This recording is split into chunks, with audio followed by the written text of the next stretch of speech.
Well, welcome to another episode. I'm so glad you have taken time out of your busy schedule and chosen to spend it with us. I always value when you spend your valuable time here and try and make sure we really deliver a lot of value for you. And today's going to be no exception. We are going to be talking with Lydia Sameniego about negotiating past trauma. We've all had some level of trauma at some point in our life. And we don't talk about it much, and we certainly don't talk about how to negotiate past it very often. So, welcome, Lydia. It's so great to have you here. Oh, thank you, Cindy. Thanks for having me. It's great to be here. And for those of you who may not know her, Lydia is the author of To Hell with You, an adventure through tragedy, love, betrayal, and transformation. Love that title. It's definitely very catchy. And Lydia is a first generation Mexican American, and she's a woman of hope, which we could all use a lot more of these days. And she believes that anything can be overcome. And again, in a constant diet of media fear mongering, that mindset, you can see why I wanted to have Lydia here to share with you. She's a teacher, a yoga enthusiast, an energy worker, a sound bath practitioner. Love those. Don't know if you've ever done one. And a life mentor as well. She's got a BA from USC and an MA from Universidad de Salamanca in Spain. And I may have bastardized that, did I? It's okay. It's all good. Okay. So why don't we kickstart, Lydia? Tell us about your book. I mean, that title is catchy. To hell with you. Tell us about the book.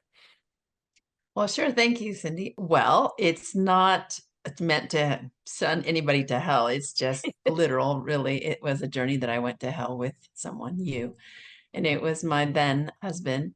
And we set out on a journey, as most young people do in this life, about what are we doing here? What's our purpose? And what turned out to be a noble quest turned into hell. And I lost myself, and he spiraled into darkness even further. But had I stayed there, I would have become and remained bitter and jaded, and I would have exuded an energy that I did not like. It wasn't me. But Yeah. I didn't. I kept pushing that there were answers to this question that most people ask, why are we here? And I kept insisting, and I even pushed against the pain.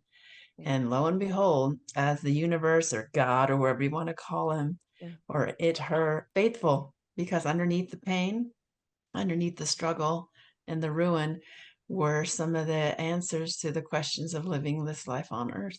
Yeah. That's It's a beautiful. story. Now, when you say hell, and I hadn't even thought of it until this second, like, do you mean figuratively like heaven and hell, or do you mean the town hell? That's because there actually is one I visited once called hell. No way! I did not know this. Okay, good. All right, just checking. So, for any of our listeners out there who are thinking that she moved to hell, the town, no, we are talking about the metaphorical hell. And can Yes. are you comfortable sharing with us what some of that sort of trauma was that you were living through at the time?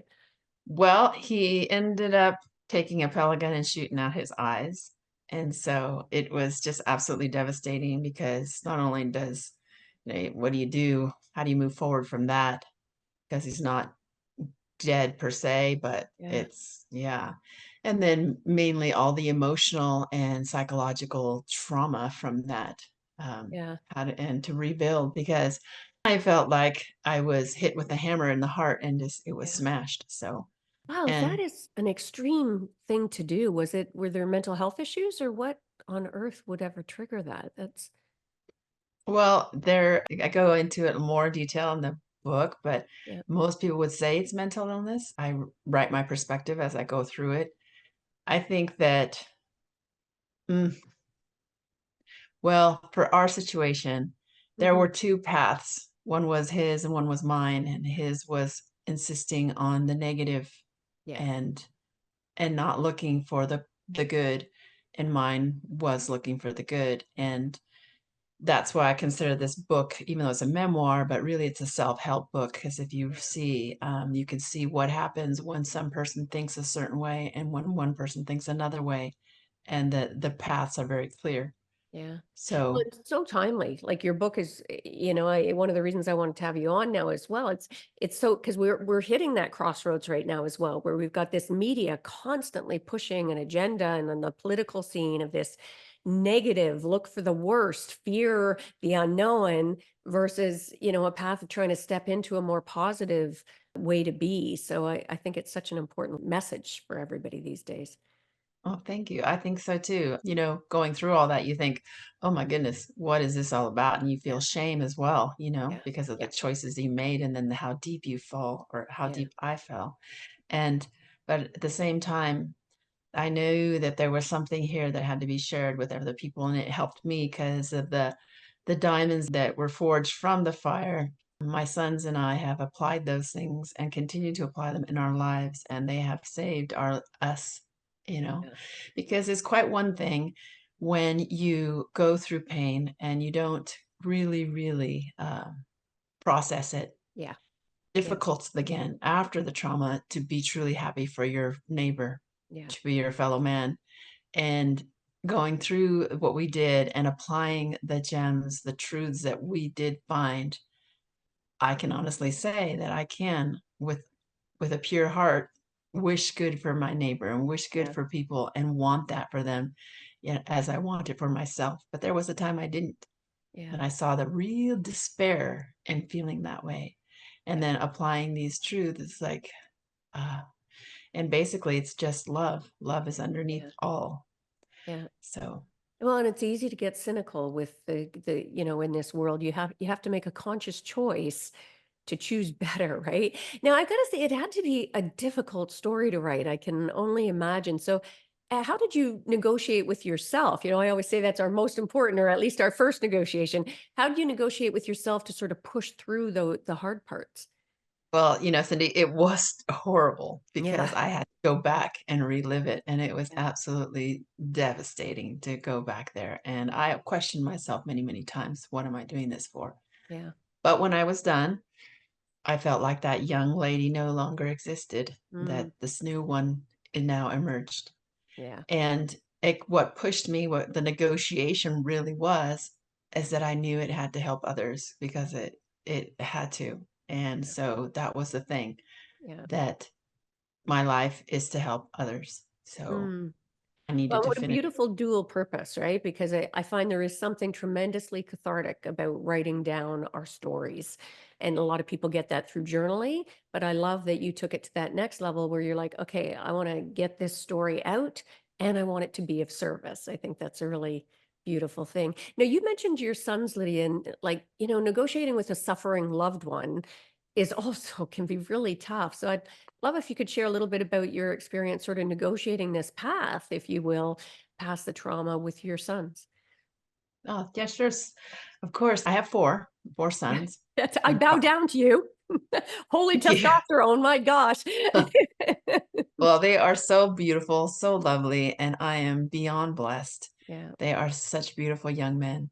yeah, And how we negotiated the pain is, first of all, we were very honest yeah, in admitting what we were feeling and how small we felt and how everything affected us, because you have to be honest. yeah, And then after that, compassion, holding each other. I remember my son, I think my oldest at the time, he was like maybe 4 or 5. And I didn't know how else to be, was to be honest, tell him exactly.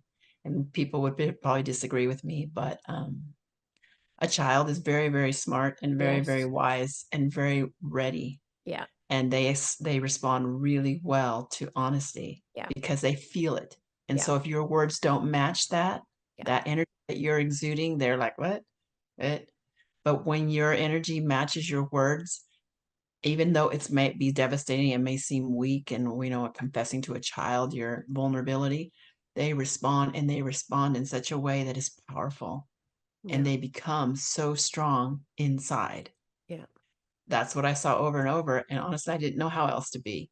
yeah. So that's how. And I remember he was just a little boy, and he came over and just held me, Oh, you yeah, know? yeah. That's beautiful. And I So love that the skills that sorry, go ahead.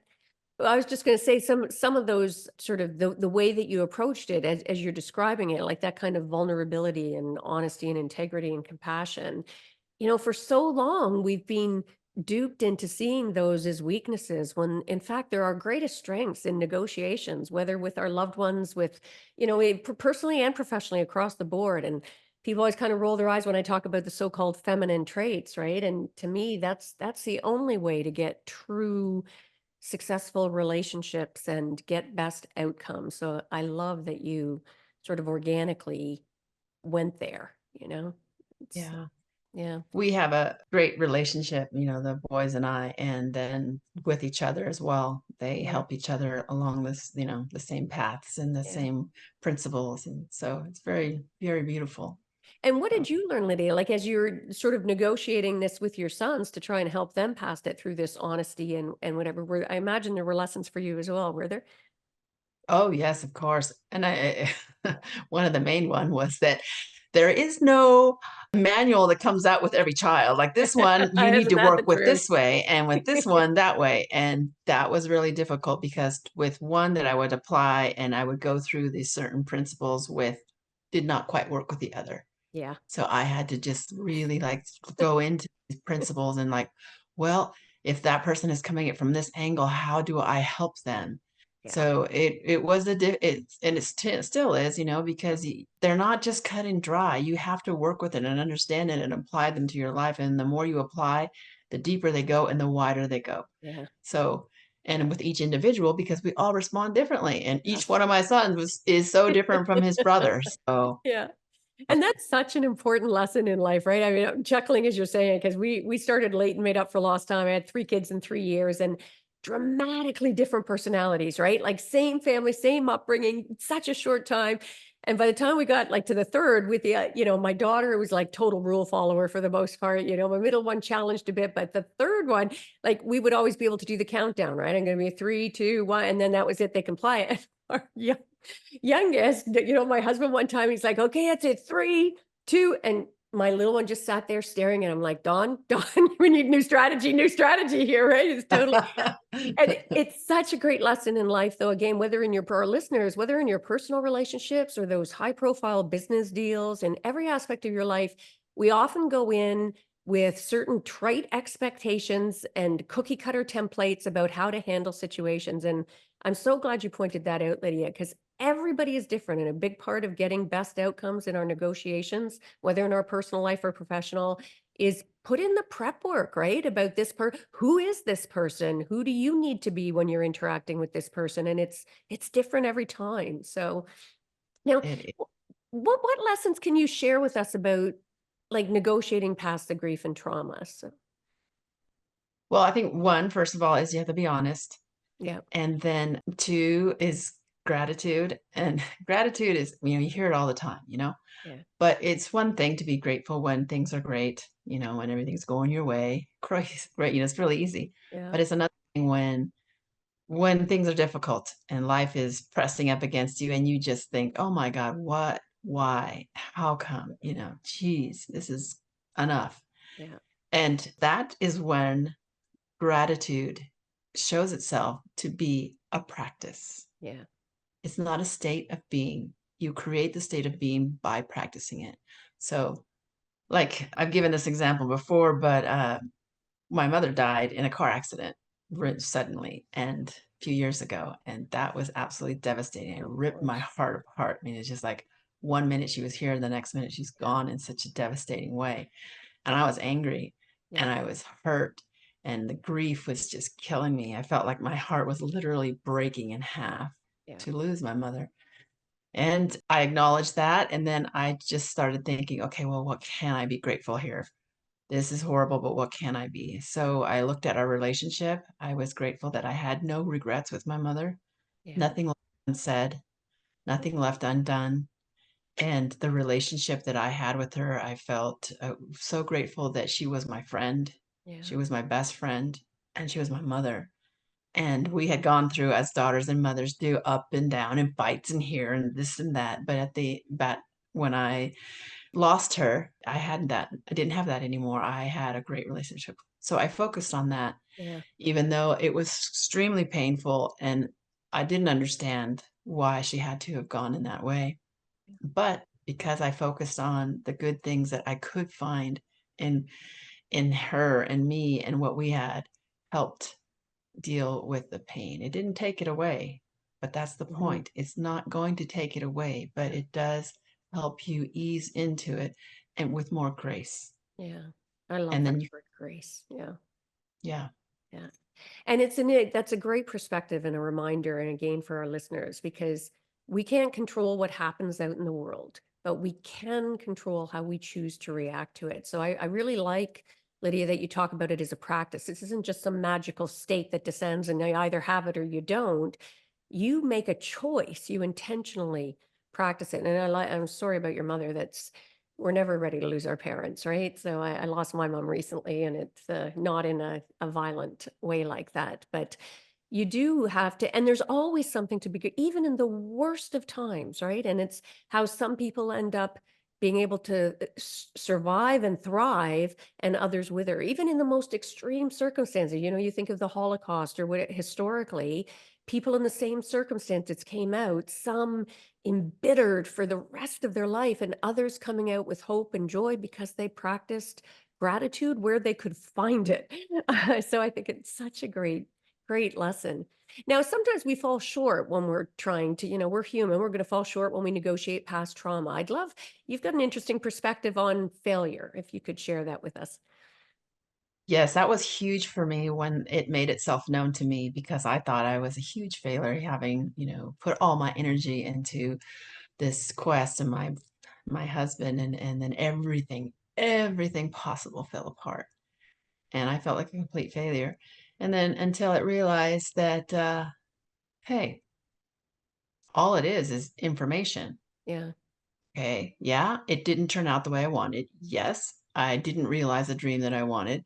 Yeah, everything hit the fan, so to speak. yeah, But what is that telling me? Well, it's telling me that I wanted more. I wanted this out of a relationship. I wanted to feel victorious. In what way? In these ways. And it once I started dissecting it, what was this sort of bitter feeling of failure showing me? It was showing me what I did not want. yeah, So the yeah, opposite was there. Well, yeah, oh, this is what I do want. And then I could focus on what I wanted instead of what I didn't want. yeah. Most of us stay on what we don't want and stay there forever because we don't Absolutely. understand that what it's trying to do. It's love, again, trying to show you, hey, this is not what you want. Yeah, Hey, you feel like crap because this is not you. yeah, And then if you look at it and you go, oh yeah, it's not what I want. Well, then if that's not what I want, well, what do I want? And it puts you on the different direction, and then you go that way. So when I saw that, and I shared it with my boys, and we started applying and looking at it, it changes everything, and you yeah, have freedom. And then there's that condemnation that comes with that word, no longer has that power. yeah, yeah. And it goes So. back to what we were saying about choice, right? Because really it's what story are we going to choose for ourselves? And in any given moment, we can wallow in the failure. We can feel shame about it. We can try and bury it down and have it then erupt in unexpected and unhealthy and very destructive ways. Or we can choose to find the gems, the hidden gems, and there always is. I often compare it to, like a crystal and hold it up to the light and let the light refract differently and see what different things. And then choose a story of success that you can take from it. I think that's such a lovely perspective. And I know you also have a really fresh perspective on forgiveness. I'd love if you could share that with our listeners. Well, bottom line, we forgive because we need to forgive ourselves. So what energy you put out is the energy you put back in. And I did an experiment with this, and I continue to do this, but this experiment was interesting. So whenever somebody would come into the store, you'd say, wouldn't say anything, but if it was a family, I would bless their family. Yeah. And I would, wish that everything that was beautiful and harmonious to be there. If it was a couple, I wished for them to bless them with love and real love, the true love, that they would feel it, and it would be a great relationship. And if somebody came in, they were in a bad mood, I would give them a compliment or say something nice. And every single time it changed. Yeah. And then, sometimes you run into people that I'm sorry, you can't like, oh, I have a hard time wanting to wish something good for this person. Yeah. And, I'm guilty of that too. And so I didn't bless this person, even because I just didn't feel I wanted to, Yeah. like, oh, something rubs me the wrong way. Yeah. Then, interestingly enough, that is the energy that came back to me. Yeah. I'm like, huh, interesting. So, and then like in the story, I use the thing of forgiveness. And if I could see once for 1 second, any kind of the same reaction that I would ever have, I was no different Yeah. than anybody. And so if I didn't forgive, then I wasn't forgiving myself, because in the end we are all connected and we are all one and we are all love. And so when we do not Yeah. forgive our brother, we ultimately hurt ourselves. Yeah. And I'm really seeing this theme of choosing, because in some ways as well, that's choosing the impact, sort of the ripple effect of what we want to put out there. Because I agree with you. And even in negotiations, I often find when you're dealing with bullies, one of the best ways to handle it is to come with, as you said earlier, such grace, right? And in the face and imagine you on your worst day, right? And because we've all been capable of it. And when we can show up with that kind of empathy, again, that sort of softer skill that we've been taught to see as a weakness, it can be the greatest strength. And so I love applying that sort of rationale to the forgiveness piece. Now, self-care must have been pretty important, I would think. So, how did you take care of yourself, Lydia, while you were writing and, as you say, having to relive this story? Well, there's two aspects. I think there's the physical, taking care of that, and also the emotional and psychological and the spiritual. So there, I mean, there's a lot actually, not just two. But so I have to I maintain and maintain then like my own vertical Hmm. relationship with whatever I thought was, my power, Yeah, and then I needed quiet. We needed quiet time to just process, yeah, feel, and let go. The thing is about feeling. The hard part is letting go. We can't hold yeah, on to it forever. We yeah, do. It's a kind of a fine line. You have to acknowledge it, but you gotta let it go. yeah, And then physically try to eat as healthy as possible and do exercise, because all of that is connected. The physical, yeah, the mental, the spirit, your connection, yeah, it all goes together. So yeah. now, was I perfect? Am I perfect? No, but that's the thing, right? It's a journey. It's a step by step. You keep going Yeah. and you don't give up.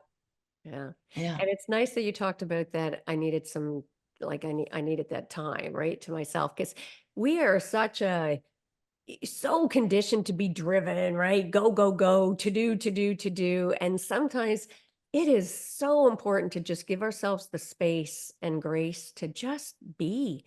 Allow yourself time to react. I mean, we're in a very overstimulated world, and the next generation even more so. So, again, for our listeners, you really take to heart what Lydia is saying about allowing yourself that space and grace to just acknowledge it, but then allow yourself the time for the body and mind and soul to resolve some of those issues. So, and speaking of mind, to get, that mindset piece, do you have any advice for us on how to, negotiate our mindset to show up more powerfully, right? I think we can't forget nature. Yeah, We connected to the earth, yeah, and she is amazing and she is very powerful and longing for us to reconnect with her. yeah, And that helps our mind. That helps our mind quiet. That helps our whole being quiet and ground into her.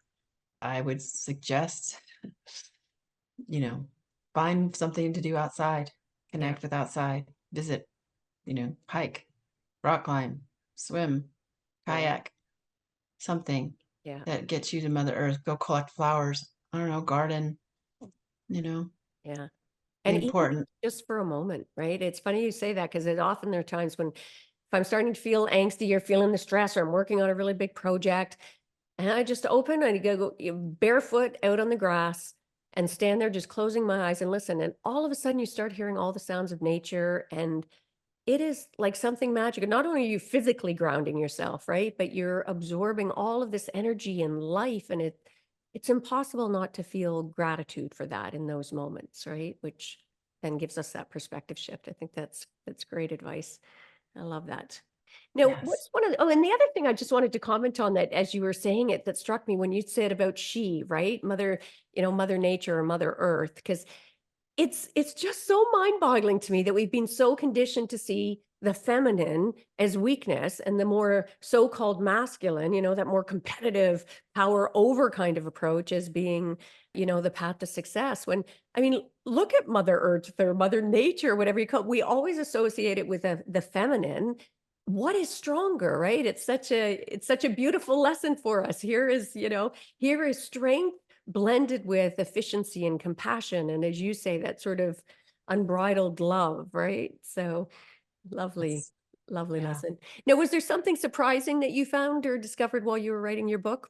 I realized that I love to write and I feel moved when I do write. Yeah, And, but more importantly, was what I discovered was that underneath everything is the foundation of love. And that is how we are all connected. yeah, And it's extremely profound.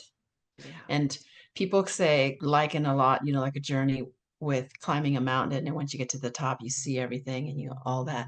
yeah, But for me, it wasn't that way. It was like digging deep yeah. beneath all the mud and mire. And underneath the mire was this beautiful bright light of diamonds. Mm, what a That was beautiful just the image. foundation and is the foundation of the earth, of all the universe and Yeah. everything. And it's this beautiful, bright, brilliant, absolutely gorgeous light of diamonds and jewels of love What a gorgeous underneath. visual. Oh my gosh, give me tingles. And Yeah. so important a message today again. I mean, we have, and not to get political, but there are some messages out there that, sort of give people permission to be the worst version of themselves, to fear others and fear the unknown and sort of succumb to hate, as opposed to how remarkably powerful it is. It's like unlimited potential when we show up with love and from a place of love and service. So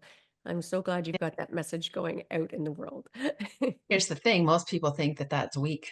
Yeah, yeah, yeah, absolutely. Quite the contrary. There is Quite. no power like coming from a place of love, right? I mean, It doesn't so mean you get to be stepped on. yeah, Talk yes. about that in the book too. It doesn't, that's not what it means. We have a very warped perception of what love is, you Yeah. know.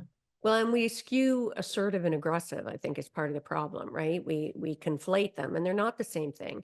You can be loving and compassionate and generous and show up with empathy and still be assertive to not get knocked off your mark, right? To be able to, truly seek to understand the other perspective, as you had said earlier, that empathy, putting yourself in their shoes and still come from a place of strength, right? I mean, a mother's love. How many, they talk about women being able to lift cars in superhuman feats. When you come from a true place of unbridled love, there's, that's a lot of power to tap.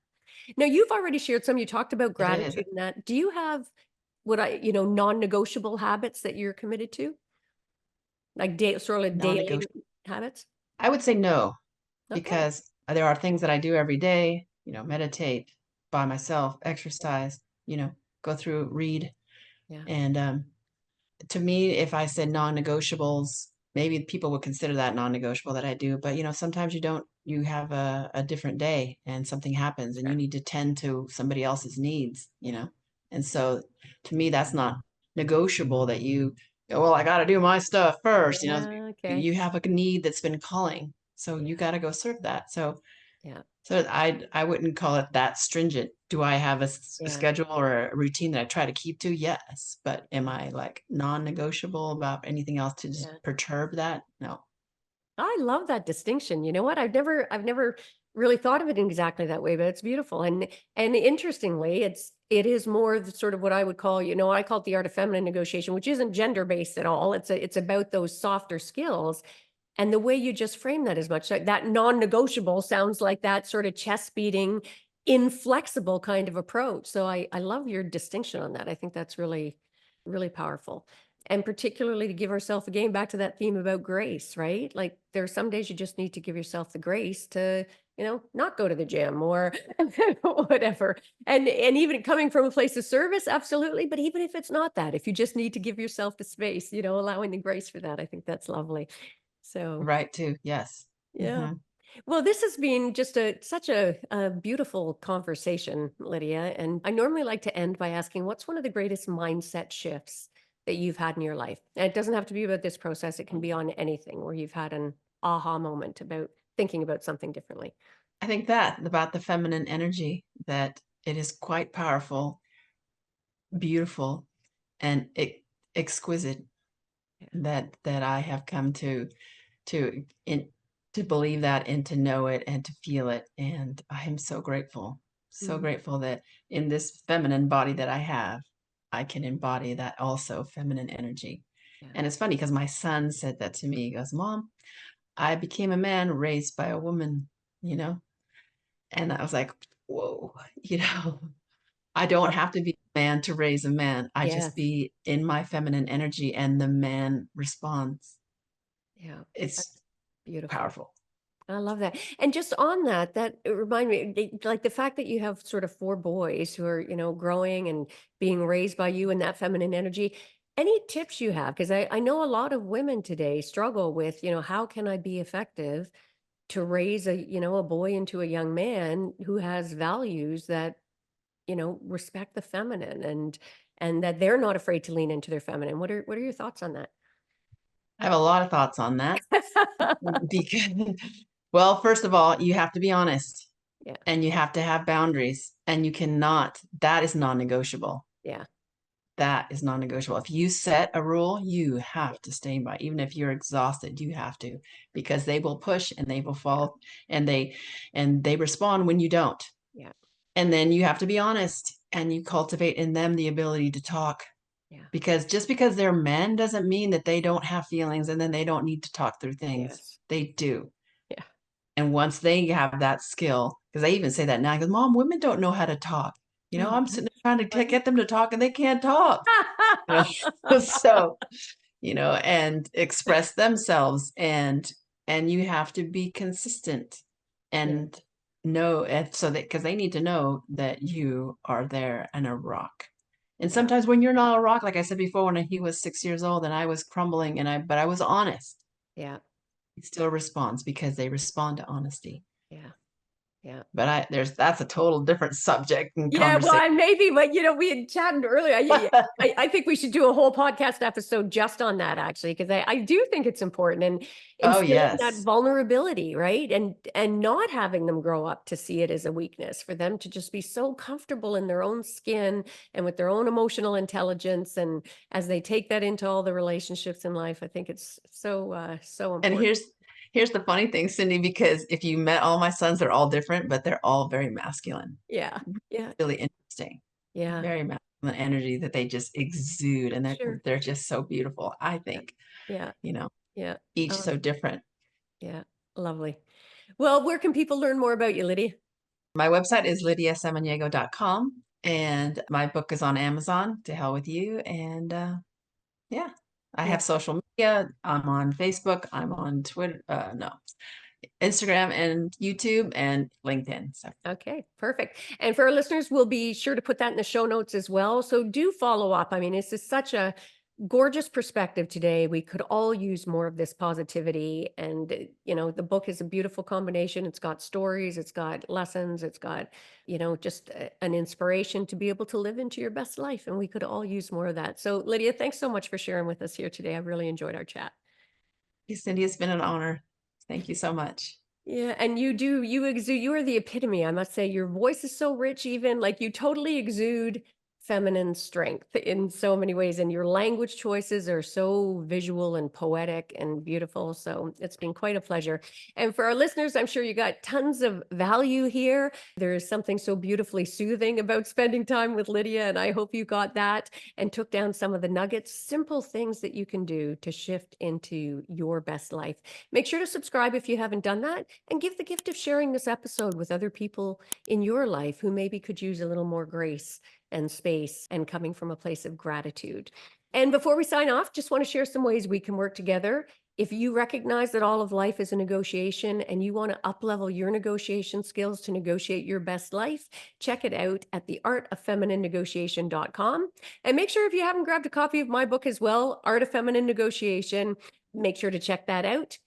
And that is a wrap for this episode. So until next time, go forth and negotiate your best life on your terms so you can stop missing out and start getting more of what you want and deserve from the boardroom to the bedroom. Until next time, take care.